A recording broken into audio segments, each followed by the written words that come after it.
Kurema Kureba Kwiga is back on Rise and Shine again, and this time for a street art workshop for local artists with acclaimed Kenyan street artist, Wise 2. The initiative aims to promote art, community, and city beautification. All of this was achieved at the organization's latest project at Maison des Jeunes in Kimisagara. We came here as an artist. We wanted to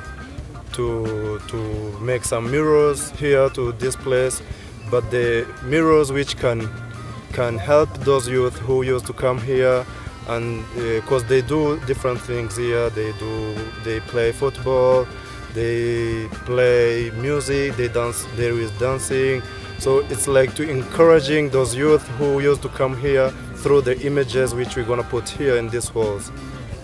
The word which is here is Ejo Heza Ni Ahawe. The good future, tomorrow's future is yours.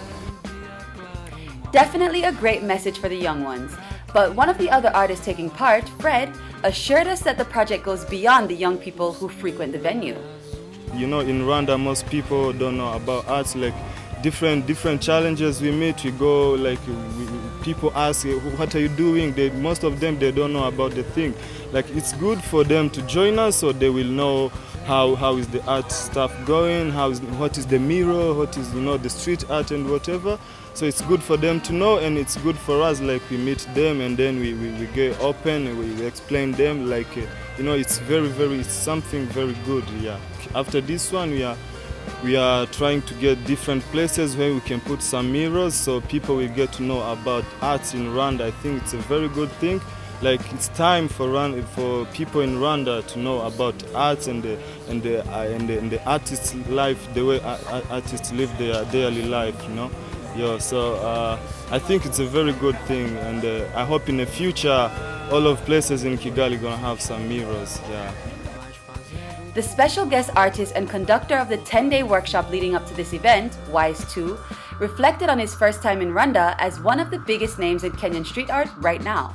Well, one thing I can say that in Rwanda there isn't that level of street art that one would expect. Being here, it's like it's like all the walls are a clean slate. So for me to be able to paint, even the fact that I can't paint openly, I need to get enough permission from enough people, and that chain of bureaucracy, it makes it tough, but it also makes me appreciate that I can be able to paint after a long hustle of getting a wall of permission.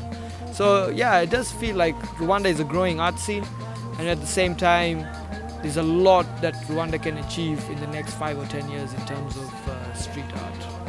Despite the rise of street art as a powerful tool of expression worldwide, many people still consider it to be an act of vandalism or destruction of property. I asked Wise 2 what he thought about that. I think it's an old myth. Like people use it all the time. It's like an old wives' tale, It's like a fable. That doesn't exist anymore. I feel like the 1960s and the 70s all the way up to the 80s, 90s had its own impact of like defacing walls. It still happens in major cities, Berlin, in New York or whatnot.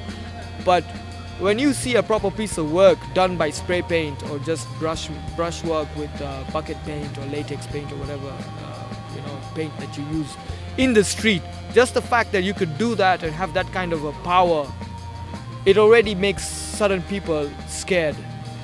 Like advertising, it's okay because you ask for permission, it's cool. But if you look at the stuff that people put up, it's really ugly.